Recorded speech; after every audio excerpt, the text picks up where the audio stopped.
live. Hello.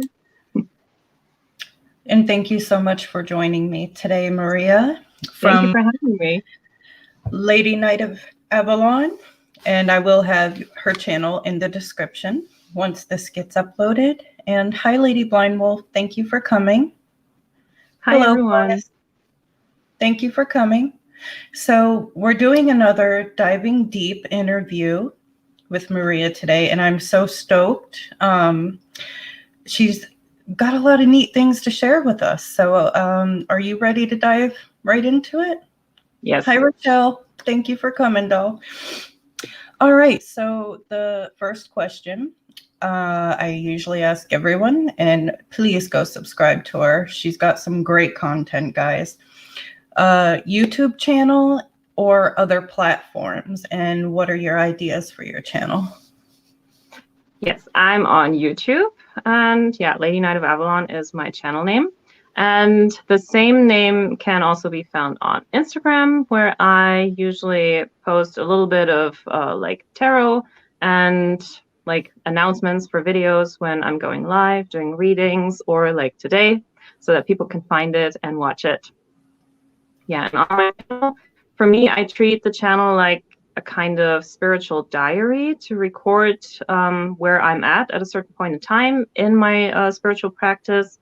And yeah, so that I have something to look back on 10, 20 years from now and see where I was, what I did, what I worked with. And yeah, so my kind of legacy in a way. I love that. Like, see how far you've come. That's awesome. Yeah. So the second question, your zodiac sign, please. And I do mean moon and rising too, if you feel so keenly to share. I am a Cancer through and through in Western astrology. In Vedic, I would be a Gemini, which is something I don't really feel drawn to. So I'm going to stick with a Cancer. And my moon is in Virgo. But yeah, that organizing stuff, sometimes I have that. But other times that Virgo moon must not be very strong. And my rising is Leo. So I got water, earth, and fire in there. But ironically, most of my planets are in air signs. So air is the dominant element in my chart. And that kind of goes with the whole like thinking, being inquisitive, having worked as a journalist and all that. So that kind of fits into that. Oh, that is awesome. Thank you for sharing. I learned something new about you. That's why I love these guys. Number 3, can you describe your path thus far or spirituality practice?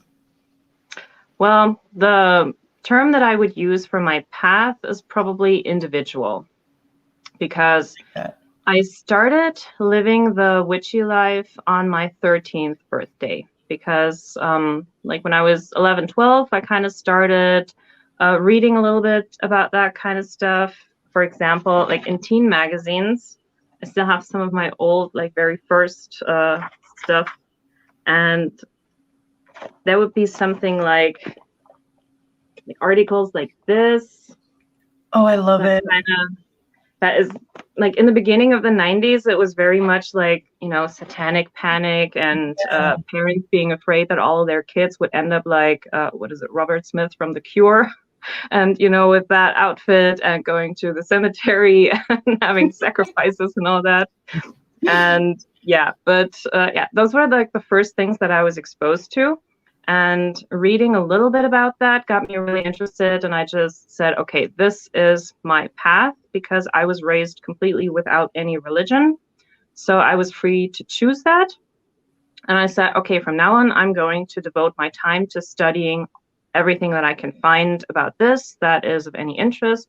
So I read a few books early on, and just kind of combined the things that I found. I watched witchy shows, whether it was Bewitched or Charmed, Buffy, those kind of things. And that all gave me like different input.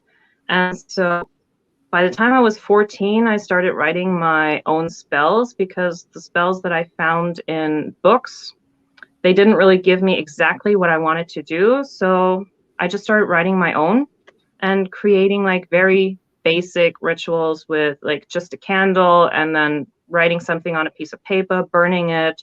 So yeah, so I very much made it my own, and that's why I would call it individual. Wow, thank you. I love that. I do. It's the first time I heard it too, like individual. Man. I like that. Yeah. Number 4, I know you do like a lot of stuff with tarot, and you're a really good tarot reader. So what kind of got you started in your path with tarot and tarot reading? Yeah. Well, my first deck I got after returning from my exchange year in America. So I had just turned 18, and now my voice is gone. And yeah, that was in August 1999. And I went to my favorite magazine shop, and they had this a special of Sailor Moon magazine with tarot cards in it. And being a big Sailor Moon fan, of course, I had to have it.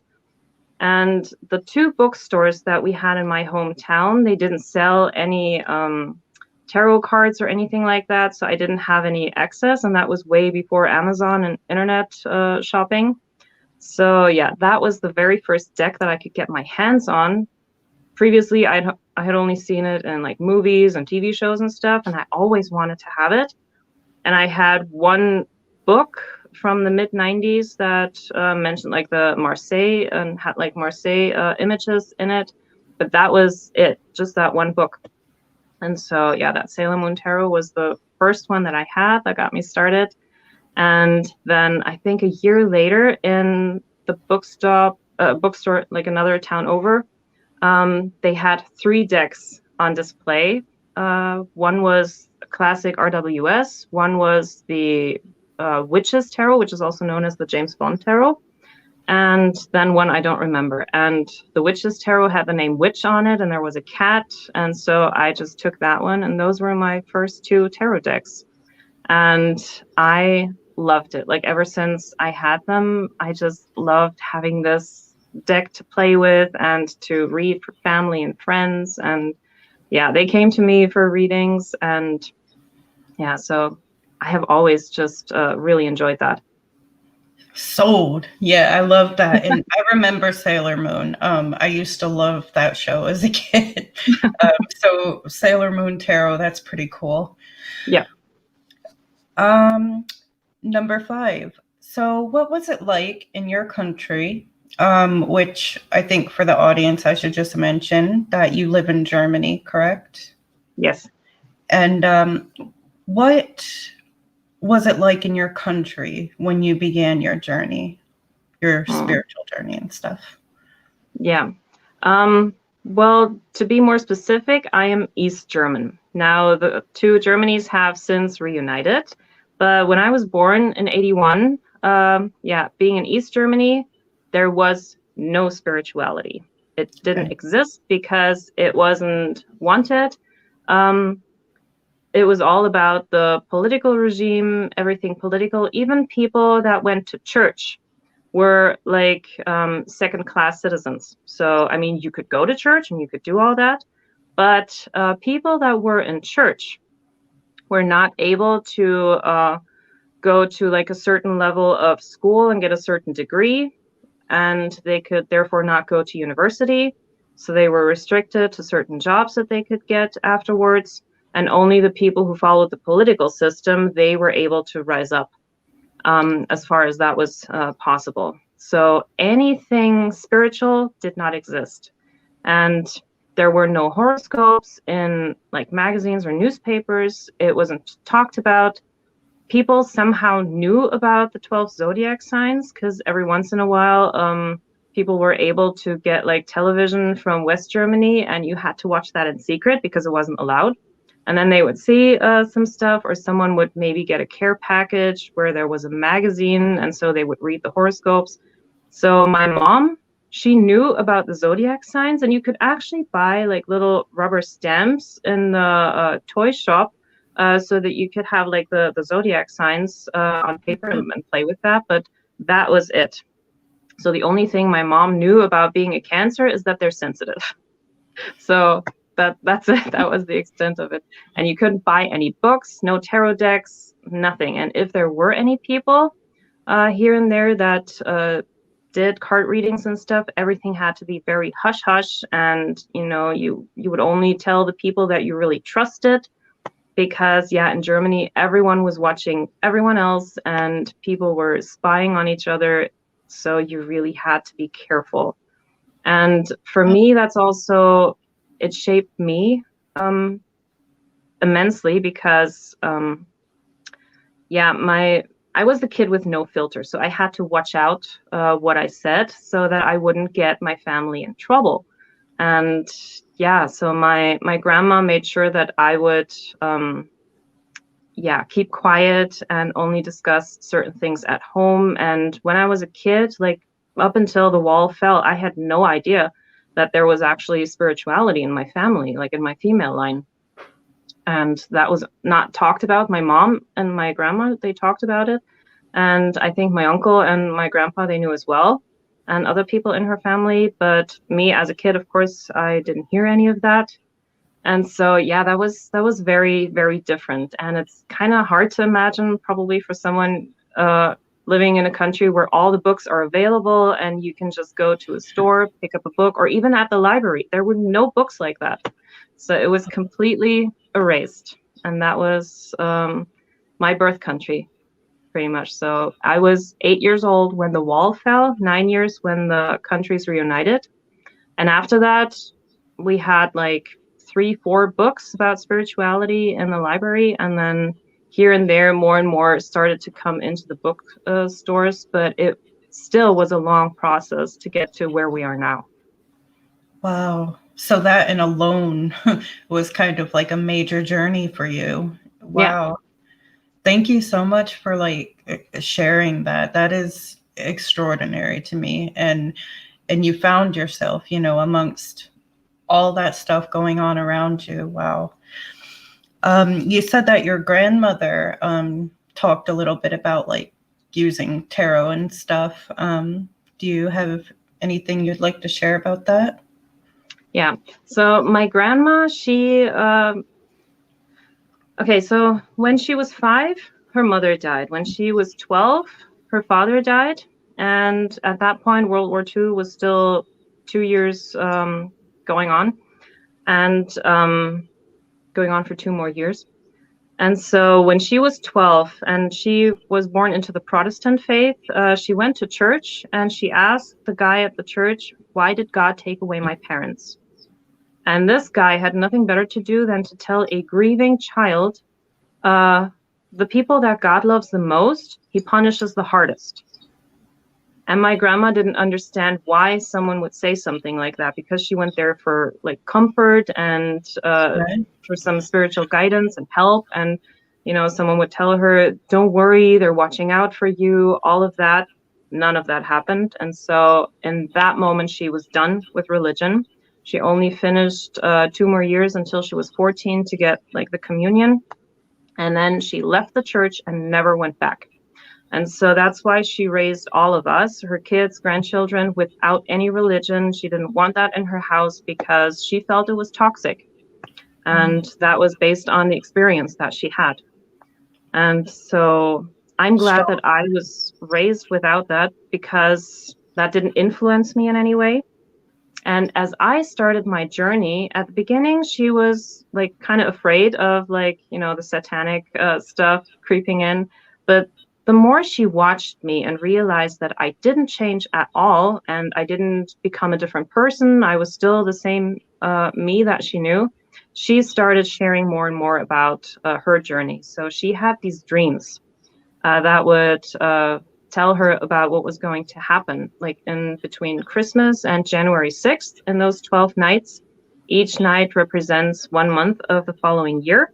And she would have these dreams and know what was happening. For example, when my mom was pregnant with me during those nights, she saw, like, she was sitting on a playground. There was no one else there but her and a little girl with long dark hair playing in the sandbox. And so she knew that my mom was having a girl, because in East Germany, there was no such thing as ultrasound.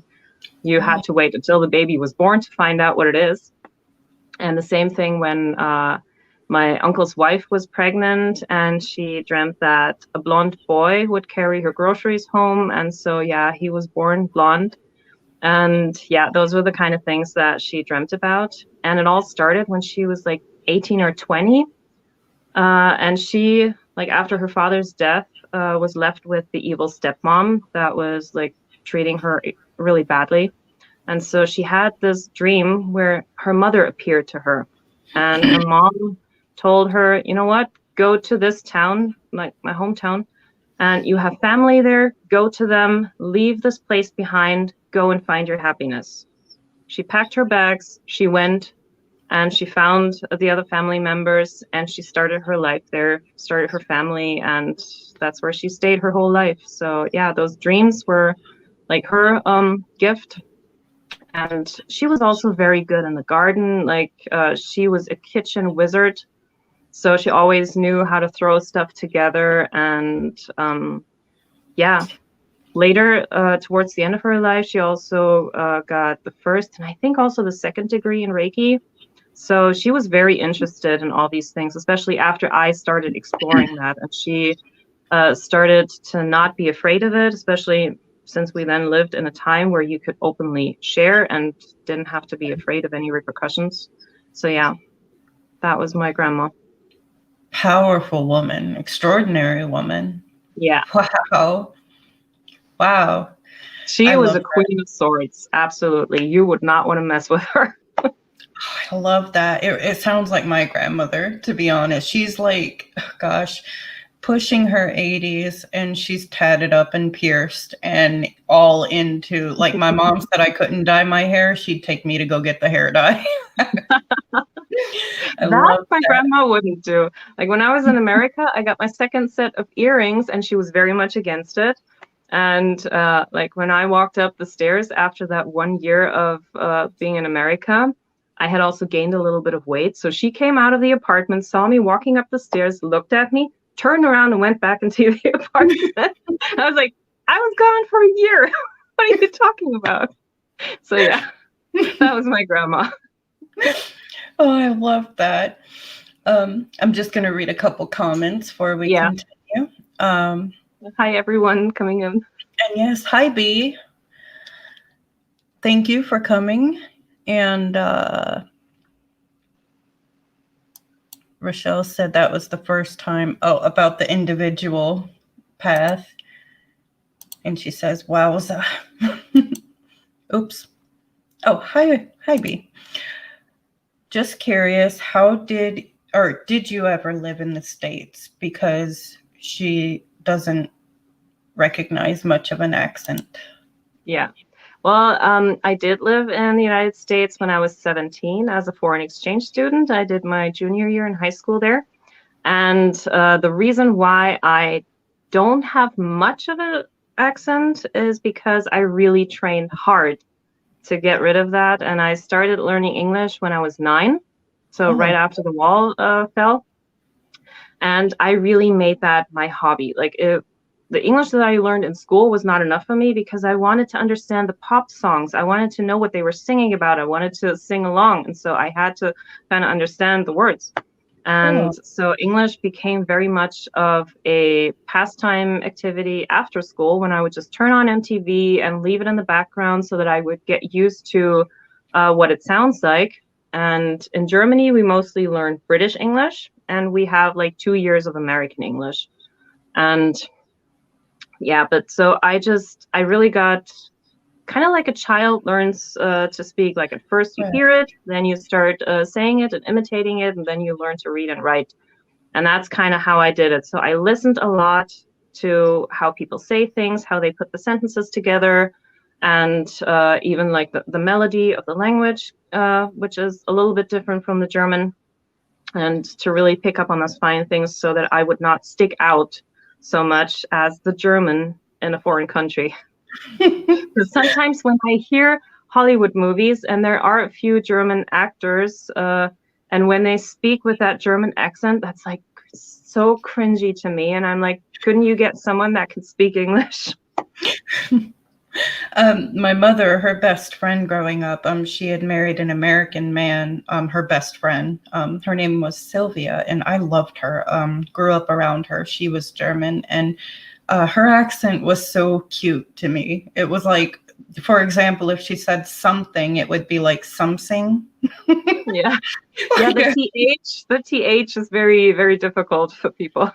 Yeah. Something. Mhm. And hello, Dexter. Welcome. And yeah, I'm kind of doing the same right now that you just talked about with Swedish. So I'm like listening to the music and training Yeah. like myself to learn that. So Yeah. really interesting. Yeah. So number 7, you are an empath. Can you tell me a little about some experiences you may have had while dealing with that type of gift? Mm. I know, like for the longest time, I didn't even know that was what I am. Like if someone as a teenager with some of the experiences I had would ask me what my power was, my answer would have been death.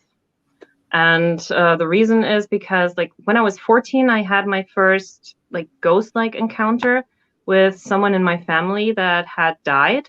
And we went to their place and I felt as if he was there. I never hear anything. I just feel the words.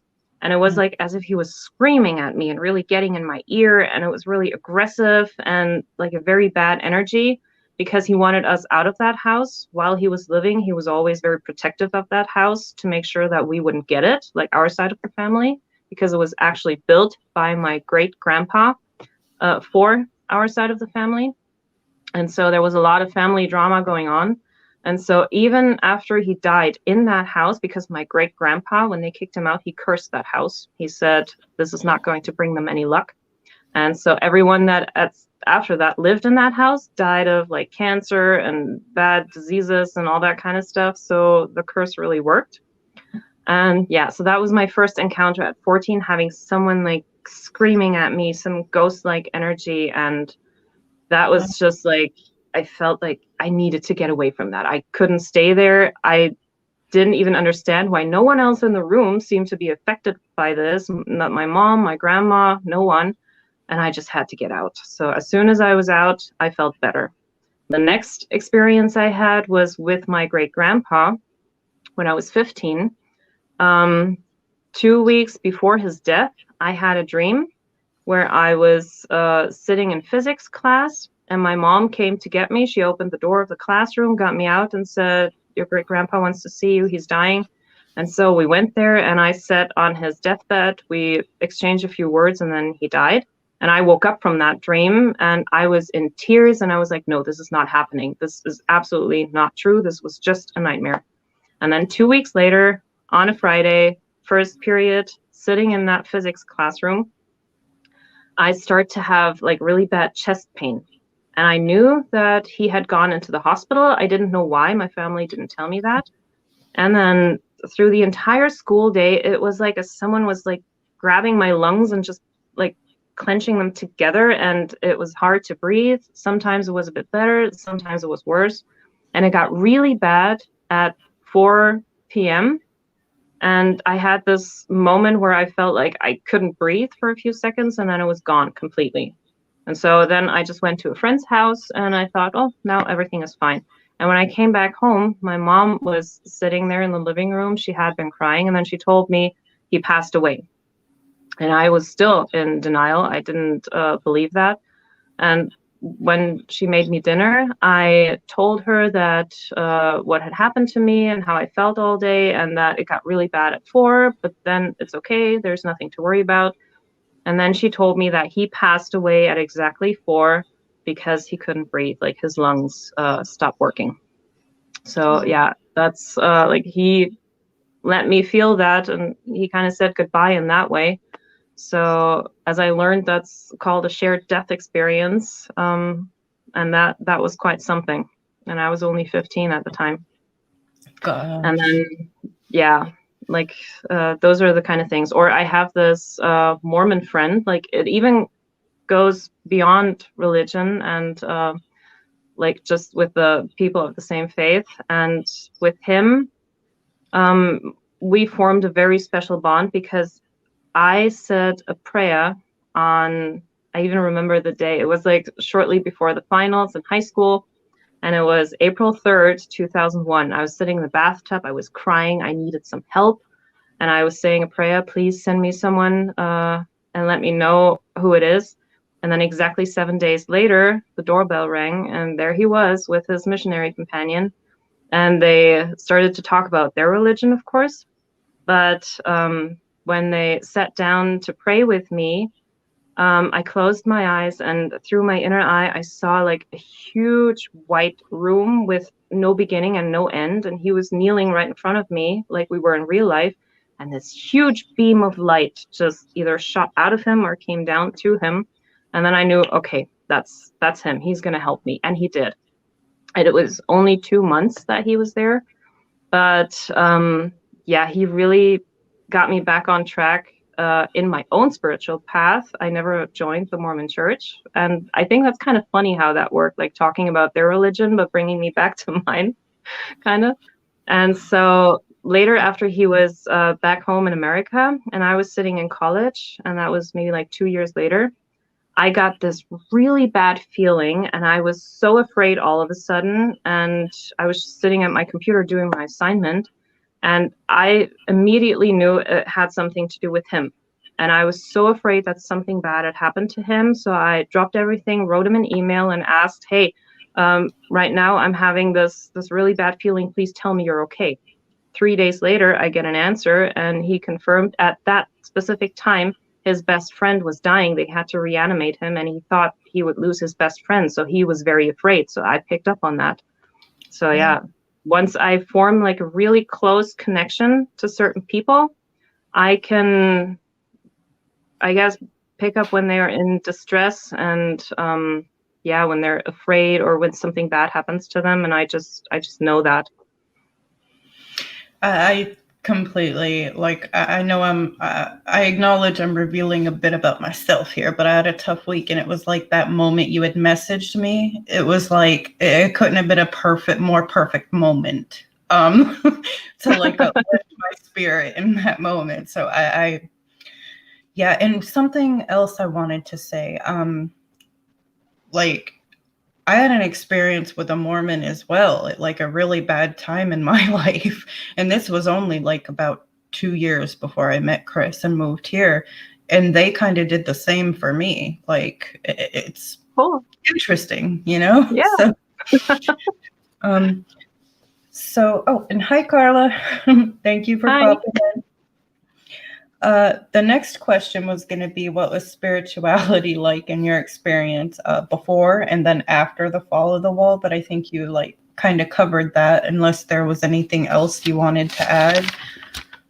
Well, yeah, before everything in East Germany was like, no one talked about it. In West Germany, they did have tarot decks. They did have all the books that were available in German, or I don't know if they could even get English stuff, but they were not restricted to any of that. And as soon as the two merged together, slowly it came to us. People were interested and excited to have this new thing.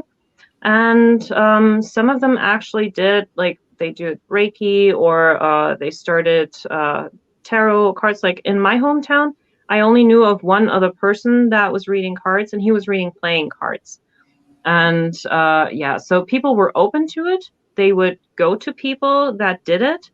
Not very many people invested the time because since everything was being restructured, people had many different things on their mind, because many like jobs were lost after the reunion, because many factories and everything, they just shut down. So people were more concerned with work and paying bills and stuff. So now they're at a place where they can enjoy that a little bit more and have time for that. But like the 90s were very much about rebuilding and reorganizing. Wow. Thank you. Number 9. Would you be comfortable talking a little bit about your experience on what it was like with family, like in the military, and what was that like for you? Yeah. growing up with that? So yeah, in East Germany, my family was like, I come from a military family, and that means my father, he was a captain in the army, and my uncle was a captain in the army, and he already had the promotion to the next higher thing, and I forgot what that was, but then the wall came down, and so it didn't happen. And my grandpa, he was border patrol, and my grandma, she was on the school board. So everyone was kind of involved in some type of government work.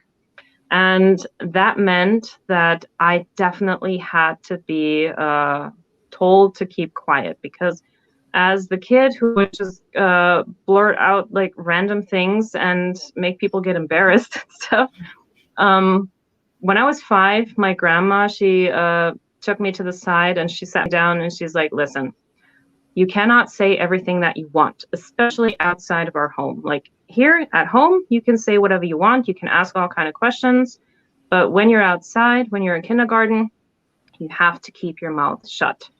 So that meant I really had to pay attention to all the people. I had to read the room. I had to learn that very early on, because she told me that there are people that may not be welcoming, or that are not friends of the family, and they may seem friendly, but they're not. They just want to try to learn your secrets, and then they will, tell that to other people, and someone might actually come and take someone in your family away if you say the wrong things, because that happened. And so she really let me know what was what. She didn't sugarcoat it, and she explained it in a way that as a 5-year-old I could understand. And so, yeah, from that moment on, I had to keep quiet. And that also meant when someone got like a care package from West Germany and there was like a Barbie doll in it or something, which is also something that we didn't have, I could say, oh, that's nice. But I couldn't let them see that I was maybe jealous because I couldn't have these things, or that my family couldn't, or like I had to pretend that I didn't care about these kind of things, since my family was involved in government stuff, and that was like the bad stuff, capitalism, ew, no.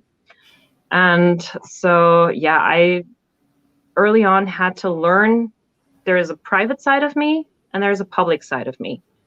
Right. So yeah, that also like shaped a lot of like how I acted. And I think I became much more of an introvert because of that training.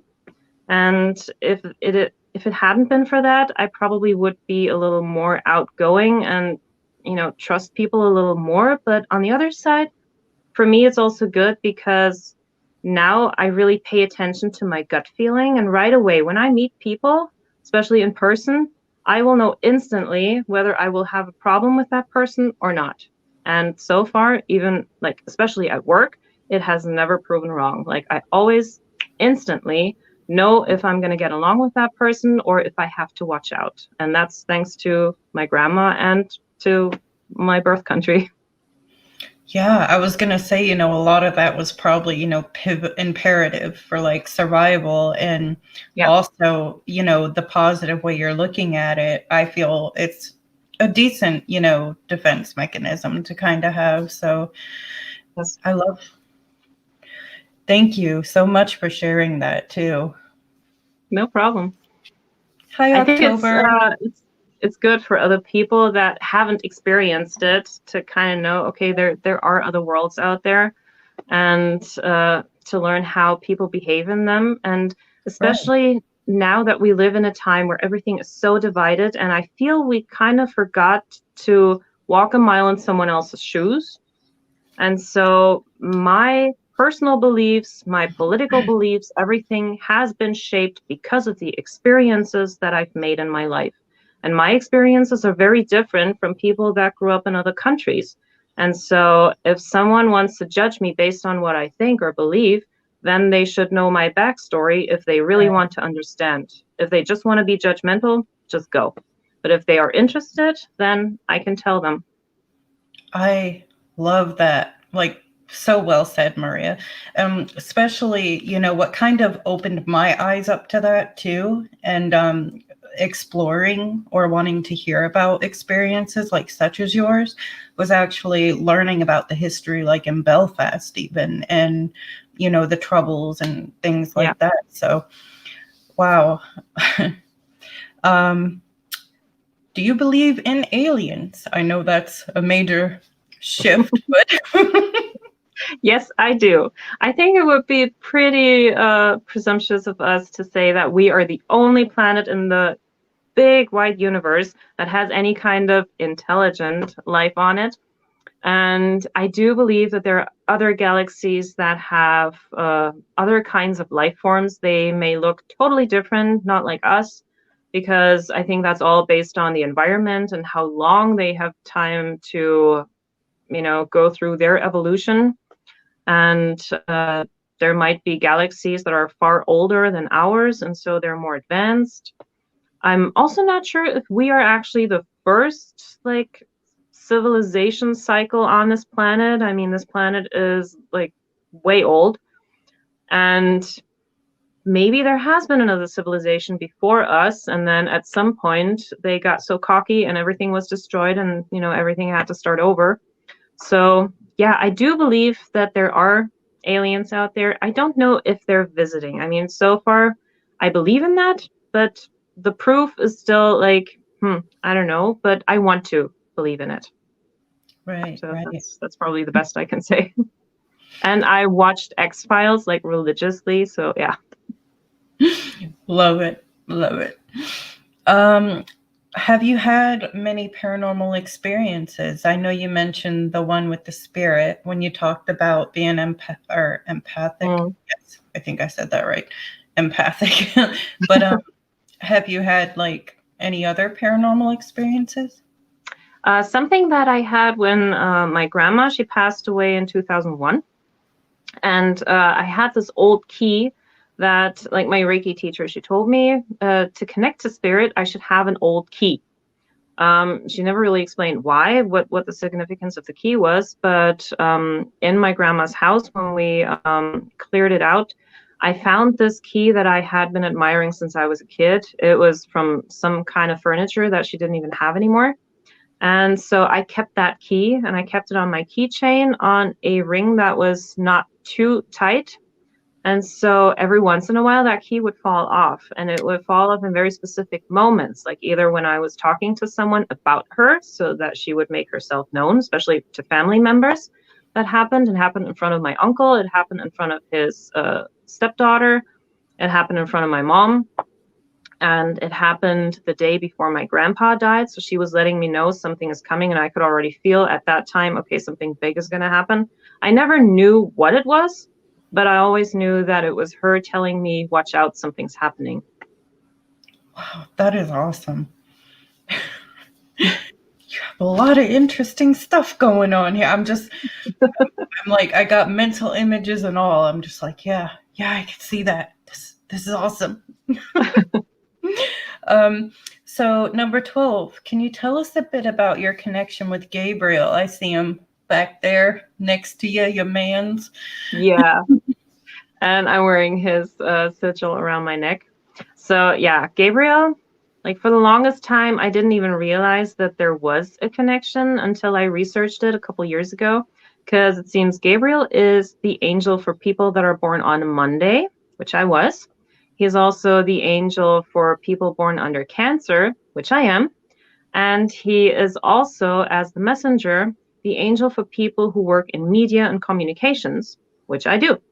So all three things check out. And even as a teenager, like Gabriel's color is white. And when I was in my like middle school time, I had this phase for a few years where the only thing that I was interested in when I was shopping with my mom were like white clothes, like tops, t-shirts, blouses, sweaters. I wanted everything in white. I couldn't explain why. I always thought because it looked good with dark hair. But yeah, I was really drawn to white. And it got to a point where every time when I was shopping with my mom, she's like, don't you want to try on another color? I mean, look, this red thing here looks really nice. Don't you want to try this? And yeah, I did have some other colors in my wardrobe, but white was the one that was without a doubt the one that I would gravitate towards. White and silver. Wow. And so now I know why. So Gabriel must have been there a long time, even before I noticed that. And then when I started watching Supernatural, and then Gabriel also plays a part in there, And I was like, yeah, that's my kind of angel. Like, he is my absolute favorite. And that's the kind of energy that I get from him too, because he is like the younger brother to Michael. So the way that I see them differently is like Michael is the big brother and he has to have a plan. He's very focused and, you know, no time for play. We have to do this now. We have a job to do. Let's focus. But Gabriel, he's way more playful, and I like the experience that I have with him. Like, he enjoys a good joke as much as the next guy, and he's very cheeky. And from what I read about him, and for me, Gabriel is a guy because I know he can appear in male and female form. And I think that's because, like, as the messenger, he has to make sure that the message doesn't get lost. So he appears in whatever form is more comfortable to the person that he's giving the message to. So if someone is comfortable with a female form, then that's what he'll be. If someone doesn't have a problem with the male form, then that's what he'll be. And yeah, so I just love his energy. It's so cheeky and fun, and he will do the things that he's assigned to do, but he would find a loophole. Like, because I think, like, from my experience and even what I saw in a dream, like, he cares about humans and about us, and he wants us to have the human experience. And he, like, if he was tasked, and I think there was a story like that in one of the books, when he was tasked to rain like hot coals down on people to destroy them, he didn't want to do that because he liked the humans. So he found the slowest angel possible. So when he rained down the coals, they would be cold by the time they got there, and so the people wouldn't die. And so that's like the energy that I get from him. Like, get the job done, but with a twist. And I like that about him. I like that it's not so serious and like, yeah, we have to do this now. Like, I like that he has fun with things, and that's the energy that I like in my life. I love that because in a way it kind of reminds me a bit of Lucifer, a little bit, you know. Yeah. Did you ever see that movie Gabriel? It was like about the angels falling and like incarnating on Earth, and he was up against, like, Michael was the bad guy in the movie, I think, if I'm not mistaken. I don't know. I've seen different movies with him. Like, even Christopher Walken played a version of Gabriel, I think it was, in that one movie. And so, yeah, like, he has a different kind of energy, and he can be whatever he needs to be in that moment. Okay. But yeah, he also has his very unique way of doing things. So yeah. So do you have any hobbies on the side that you do? Yeah, I used to be a dancer, which I don't do anymore, unless jumping up and down in my room counts. And so, yeah, from 8 to 21, I was like doing ballet and that kind of stuff. And I haven't done it in quite a while, but I used to draw. So I have something. Wait, so this is something, for example, that I drew. Oh, you know, we have a very similar art style. I'll have to show you. Very influenced by manga and stuff, because I loved watching like manga, and yeah, so that was like my favorite thing to draw, like comic book stuff and manga. And like back then I would since that was the time before computers and printing and stuff, I would record like Sailor Moon, for example, or Gargoyles on VHS. And then I would go to like my favorite scene or a person that I wanted to draw, and I would freeze frame the video. And then I would just sit there and draw that from whatever I saw on the TV. And yeah, that's what I did as a hobby for a long time. But I haven't done that in a while. I should get back to it. Now when I try to draw something from memory of something, it looks scribbly like this. So yeah, I have to get back and practice a little bit more. I love it. Love it. Just catching up on some comments here. I followed in the woods, or should I say chased, a few years ago. I was freaky and unsure and otherworldly. Really weird. Sorry. I'm not catching on here. Did I miss some comments too, guys? Sorry. And Pona says, "Oh, I can imagine the Jins. They do have their own places, and they're very protective of." That is true. And October says, "I have had very recently Cassiel. Anyone else experience Cassiel?" Now, but if I'm not mistaken, I think Rochelle and I on the Yeah. Angels and Demons Rochelle's series. is like she was born on a Saturday, so Cassiel is the angel for people born on a Saturday. Okay. And thank you, because I know I heard that name. I can't remember if we did do Angels and Demons on that one yet or not, or if I heard it from you guys. But alrighty. And Rochelle says, "I have no artistic talent when it comes to drawing." Oh, you make up for that in other things, though. Yeah, I mean your jewelry and everything. I mean, come on. So, do you have any favorite movies or TV shows? How much time you got? The list is long. Like I actually tried to sit down a while ago and like list all the shows that I ever liked. And after 4 pages, I just stopped because it was going on forever. But something that I really enjoyed as a kid was the show Bewitched. I loved the nose wiggling witch and how she treated her husband and, you know, how she kept the whole family going. And I loved her mother and Dora. It was just so fun to watch. And I also, as a kid, I very much loved Love Boat. Like that was always my idea. Like when I ever get married, I want to do that on a cruise ship and, you know, get married by the captain and, you know, fall in love and all that kind of stuff. But nowadays, cruise ships, I don't think so. Plus, I don't know if I would get seasick.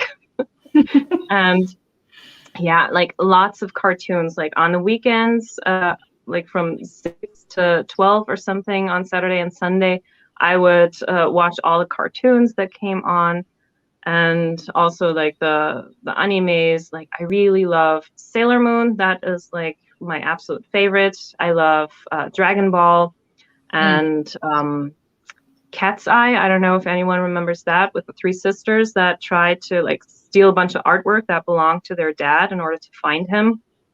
Unfortunately, that was canceled before they ever got to the solution. And yeah, like Captain Future, so many of those old shows.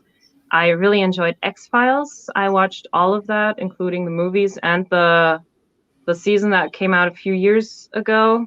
And yeah, the ending was okay, but like, I don't know, the earliest stuff was better. And one of my absolute favorites, of course, Supernatural. Sam and Dean. I actually started watching Supernatural because I watched Gilmore Girls, where the guy that plays Sam played Dean on Gilmore Girls. So that's how I came to Supernatural. And I know that Walker Texas Ranger has started, where he plays Walker Texas Ranger now, with the blessing of Chuck Norris. And so, yeah, I'm going to have to start that one soon. And yeah. But I also enjoy shows like The Boys, like the anti-superhero show that was on Amazon Prime, or American Gods. So a lot of like spiritual stuff. And yeah, unfortunately, a lot of shows that I like get canceled very early on. So yeah. And movies, yeah, also like spiritual movies, witching movies. Yeah, I'm not too much into like Vin Diesel stuff, that type of action. I enjoy a good police procedure, like Criminal Minds. I really like that, getting into like people's heads and finding out how they work and how they tick. Yeah, that kind of stuff. For some reason, when you were saying about the Criminal Minds and stuff like that, all I could see was that guy from Taken. Like, I have a certain set of skills. I haven't seen that yet. Oh, hello, Gustavo. Thank you for coming. So can you name, or is there an experience that kind of changed you in a way in life, like something that you feel you had to go through to get to where you're at today? Many. I mean, there was my childhood in a different political system, watching the people here like actually having a peaceful revolution, like going on streets, marching, and really being able to overthrow an entire government by simply going to church, saying a few prayers, and then marching in the streets, and like no violence. There was a little bit of violence, but like nothing that we know today. So that the people changed an entire country, and that was so inspiring to watch. Like I still remember those images from the news back then. And then going from being really restricted to now having all the freedom, because in East Germany, we couldn't even travel. Like we could go to Italy, Hungary, and that was pretty much it. And every other countries, they were off limits. And so now having this big wide world available to me, and like if East Germany had never ended, we would not even be able to have this conversation right now. Because you're on the wrong side of the map from our perspective. So I couldn't even do that. So that was definitely something that changed me. Also that year in America, I was 17. I was on my own. I didn't have my family with me. I had to go through some stuff because, I mean, even though I come from Germany, which is very Americanized, but being in America was kind of a culture shock. Because there were certain things that all of a sudden I wasn't allowed to do anymore. Like if I had a boy in my room with me, I was not allowed to close the door. And I was like, I'm 17. I mean, what's the big deal? And like in German schools, no teacher cares if someone is holding hands or even kissing, as long as they're not making babies in the corner. And in America, all of a sudden I saw, okay, the people who bring the big trophies on a sports team, like there's one set of rules for them and everyone else has a different set of rules. That was like, sports was not a big thing in Germany, so that never applied to us. And so there were many different things.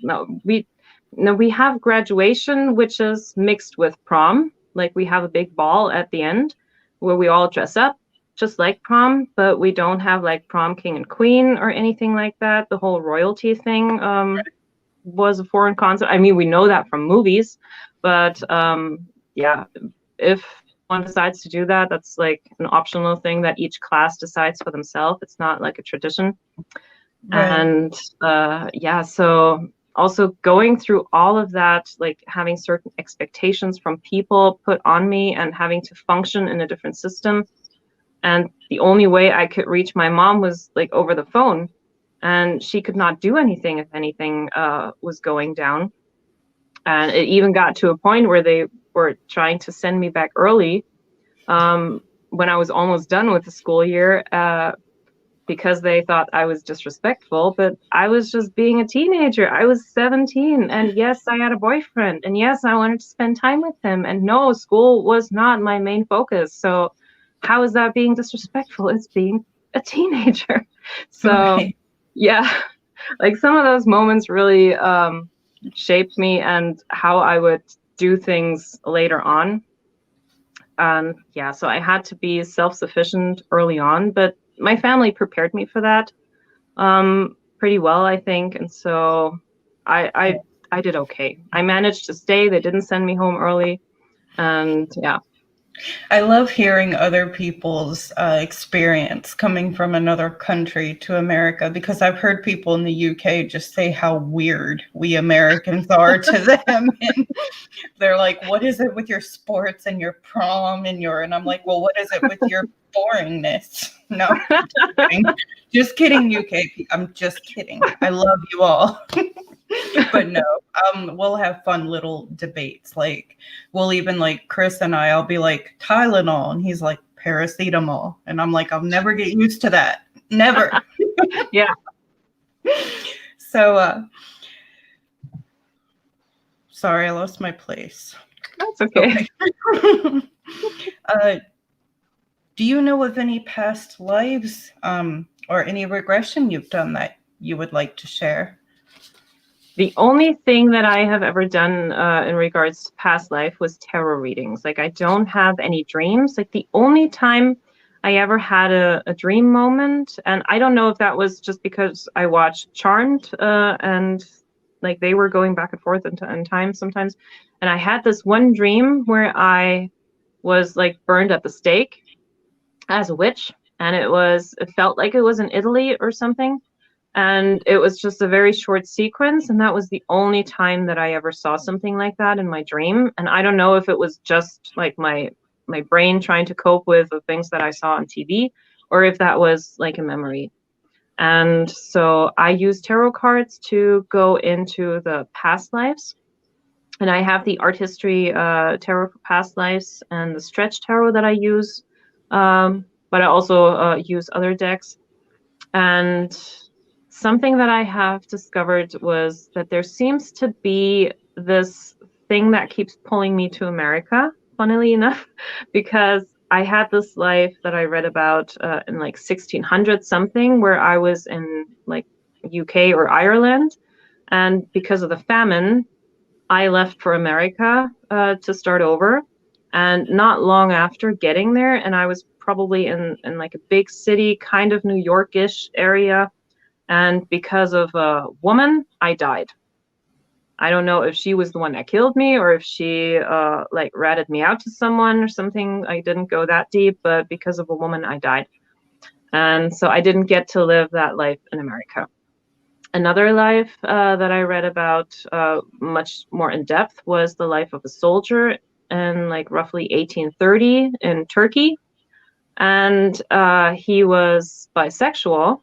And so, with the whole religion going on in that area, not being able to live his true life, like his true self, he had a plan with his wife and his lover to go to something like Mexico. So, also going to America. But I don't know if they actually went. So, that was something. And even in this life, something keeps pulling me towards America. I don't know why. And in a reading that I did with the past life, there's also one in the workbook that connects the past life to this life. And I got the migration card. And then in the stretch tarot, I had the Four of Swords, which depicts 3 German swords on the wall. And they even have like German names.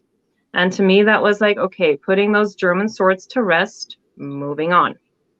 So yeah, something keeps calling me to that place, and I feel different when I'm in America. I've been 3 times so far, and I hope to go back to America in the summer and spend like a month, 4 or 5 weeks there. And yeah, this time I'm really going to pay attention to the energy and not just have like a fun trip and spend my summer there, but I'm really going to do some energy work when I'm there, and I really want to know what this is. Wow. Gosh, the more I learn about you, the more I'm just like, oh my gosh, because, I had a past life where I remember somewhat, but I've had several people, including Rochelle, mention like how I had traveled as well from like European country into there, and I was a madame, and there were like other women in my life then, and I know they were important to me.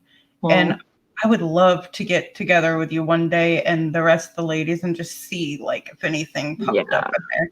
But I also felt that pull to Ireland too. So I completely get what you're saying with that. It was like some essence or force is like pulling you or driving you there. And it's like very important to you spiritually to like go. Yeah. So that'll be awesome. I can't wait to hear what you discover and think about it. And so, yeah, me too. what is a German tradition not many people may know about? Like something specifically related to your culture, maybe? So something very East German would be on Christmas. Since, well, I guess the tradition goes back a bit longer in Germany, but in East Germany, we, on Christmas Eve, on the 24th, a lot of families have potato salad and like Wiener sausages. And the reason for that is, first of all, well, we didn't have much in East Germany, so the big meals would be on the 25th and 26th, but not all 3 nights. And also because the potato salad could be prepared the evening before, and then the mother would actually have time to spend Christmas with her family instead of just slaving away in the kitchen the whole time. And so to this day, I still do that. Like I have my potato salad, my grandma's recipe on Christmas. First of all, because I love that. It's like my tradition from my country. And also in honor of her and making her salad feeling a little more connected and close to her. And yeah, because the first few Christmases after she died, and then the next year, my grandpa passed away, like it was not the same. And we didn't even do that for a while. Like we had every Christmas a different theme. Like we would have Chinese food for Christmas that we made ourselves. We had some fish or rabbit or other things that we never had before on Christmas Eve. But eventually we went back to the potato salad and we celebrate that in honor of my grandma. Thank you. That's really interesting, actually. Sorry, guys. I've been ignoring the comments. I'm like completely engulfed. Yeah, I'm going to have to watch this back and read the comments. Sorry. You guys know I'm bad at multitasking. No. So Dice Controller, hello. Welcome. Hi. And he says, what up, homegirl at Amethyst? People talking about joining groups. Oh, yes. Oh, yes. I'm excited that you're joining.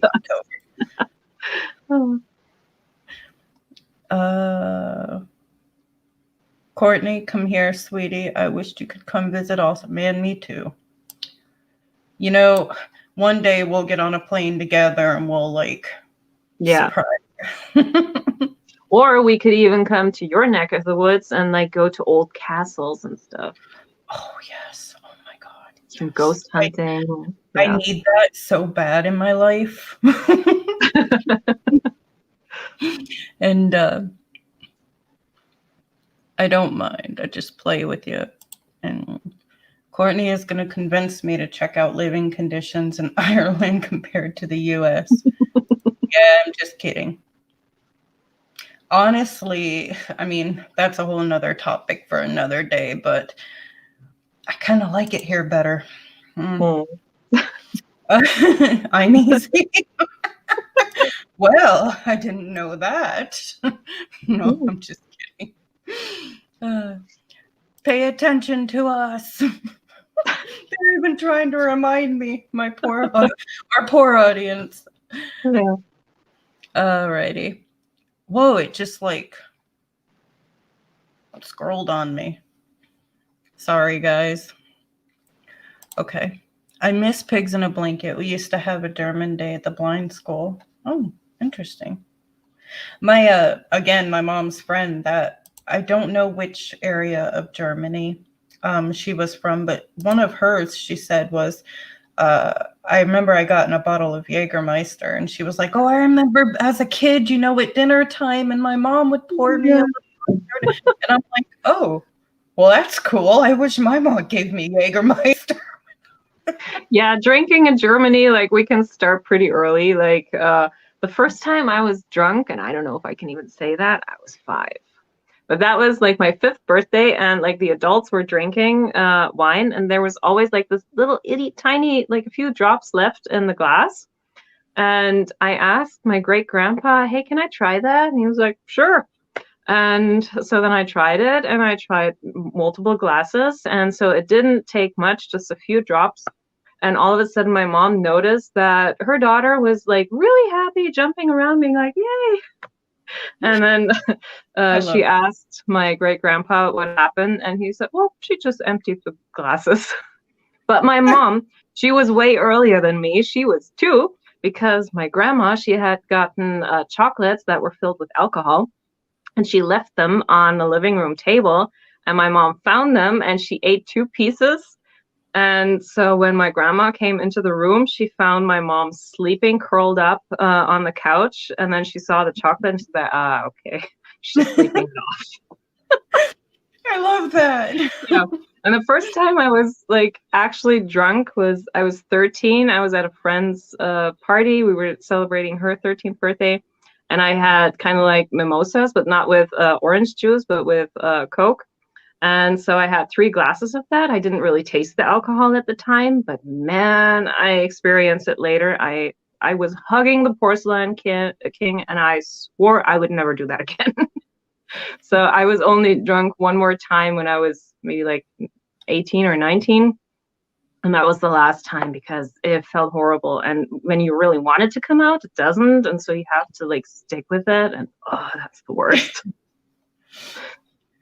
So Pona says they'd like a ghost hunting series or small season with us. You know, I would damn sure vlog that. Like if she came and we went and seen like castles and such, which there's still a lot I have to see because of lockdown. Like I haven't been able to do much, but that would be awesome. Which later future in my channel, Ponus, I am going to start doing walkthroughs again for people of their house and probably filming that. But I might want to live there one day. Free medical care, better food prices, better, you know, a lot of things. Cheaper rent. Oh, yeah, way cheaper. And groceries, I couldn't believe it when I first came here. One day we catch up, sometimes Erie, just over the Irish Sea to Scotland. Oh, yes, that's coming too, October. I already told Chris one of the first places I want to go. Scotland, baby. I want to see Aleister Crowley's house there, too. Yeah, well, what's left of it. Oh, yeah. Yeah. It's younger than that the first time I got drunk. Well. Ooh, we got to talk. Oh, County Clare. Yeah, I don't think that's too far from here, if I'm not mistaken. But I can't remember if it's northern or southern. Sips, family member cookouts. Yeah. I remember my dad in southern Florida when we would grow up, he'd give us little sips of his beer and my mom would be yelling and smacking them. Hangover for 3 days. That was me after like 25. If I drank after 25, it took days to recover. Friggin' lush. Good thing they were in. When I was in America, I was actually like my host mom. She actually bought me beer because she knew that in Germany I could drink. And she bought this beer and it tasted like, sorry, but piss water. It didn't taste like beer at all. Like the German beer, we are very blessed with good beer over here. But I don't know how people in America can drink stuff. Sorry. Oh, that is okay. I haven't tried German beer, but one day when I come over, you know, and visit, I might. Yeah. Alrighty. So, what are some strong skills you would say in your craft? Like some of your strongest things you've practiced? I'm good with writing spells and rhyming. That you are. Oh my gosh. Yes. So, yeah, and that's I guess for me, something that I'm just intuitively good at is just picking out the right time for when to do something. And yeah, I either go by like the moon or what day of the week, what energy I want to work with. That's something that has always helped me and made my very simple spells a lot more potent. And like the last time I did a ritual, I think it was the last full moon, actually, around the conjunction that we had with like Jupiter and Saturn. And so I made a ritual, and after that, I was just staying in that energy for a while longer, and I looked out, and right in front of my window, I could see a star that was actually one of the planets, and I talked to that planet because I have a person connected to that planet, and I was like, you know, can you just do something for me, please? And then instantly, like Amazon same day delivery, it just happened. And yeah, so working with the planets, with that energy, that is very, yeah, some of my strong suits, I would say. And then, yeah, writing those spells that are very fitted to exactly what it is that I need. So I guess that's like my strongest thing. Oh, and I do love your writing. I have to compliment you on that again because beautiful. So, Thanks. and this is our last question. I'm actually kind of sad that it's in Guinness. Yes. Yes. Um, Something you would like to learn in the future. Being more patient, maybe. I still have this like, yeah, patience is a virtue, and I'm still working on it sometimes. And then I want to, like, with my empath stuff, like I do notice a lot of stuff coming in from other people, and I want to learn to distinguish more what's mine and what's someone else's, because working in a company where we have like over 600 people, and sometimes, well, before the lockdown, it was very crowded, and to kind of like really distinguish, okay, what is this now? Who is it from? Um, and to like shield myself from that so that I don't get so affected by this, that would really be helpful. That is something that I'm working on because, yeah, this whole 2020 has kind of messed with my entire biorhythm, I feel. And yeah, I kind of have to get back into like a stable way of existing in that empath energy so that I know, okay, this is me, these are my boundaries, everything else that's outside stuff, but it doesn't come in. And I'm not taking on like the frustration of everyone else and then getting frustrated myself. So yeah, that is definitely something that I want to work on a lot more. Awesome. Like, thank you so much, Maria. Like, this has been amazing. And I really appreciate you coming on and let me pick your brain. And Yeah, hello, these were Luna. great questions. Yeah, I try. Yeah. And I appreciate all of you that came. And by the way, Dice Controller, that is my own, Aries Badass Witches. Yeah. Just saying, you could buy one. I won't be a dick. Well, I love you guys and thank you for joining. Does anyone have any questions for Maria before we end it? See, I didn't even share one thing. I have it standing right next to me. Oh, But I kind of missed the point on where I wanted to share it. Like, this is actually my witchy toolbox, and it's the wrong way around. Like, my grandpa, he actually made that. And this box, I don't even know how old it is, probably older than me. And it has everything that I want to work with. And some of the stuff in here is like 20 years and older. So I got like my dragon's blood. I've got like here I have all the elements from like water, wood, earth, metal, like a coin, and fire as in a lighter from America. So I got a friend that was visiting America like 10 years or so ago, and I told her, hey, bring me back the elements. So I might use that in a spell at some point. So yeah, I got like all that stuff for like burning and like rose petals, all of that. And yeah, like even chicken bones. Like when my mom cooked chicken, I told her, hey, save the bones. And they've been in this box for 20 years. So yeah, the magic had time to really grow. And so yeah, like the box that my grandpa made and just like having this. And that's pretty much all I need. Like I don't have a whole stuff full of things. And I tried to buy things that I can use for many different rituals, like the basic stuff for protection and things like that. And yeah, that's what I'm working with.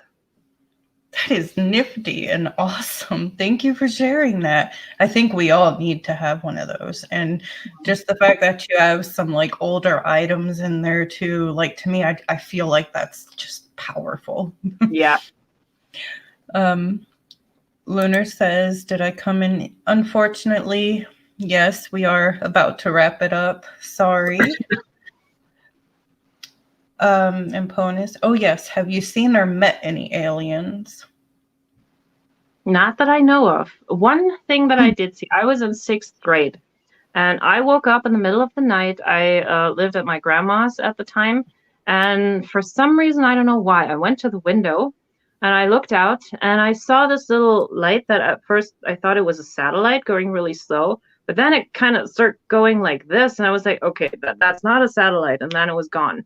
So that was like the only experience that I ever had that I would classify as alien. But I have never seen any of them, or not that I know of. Like, I barely remember my dreams. I have just like last summer started to really dream again, remember my dreams, writing them down and actively like asking for dreams.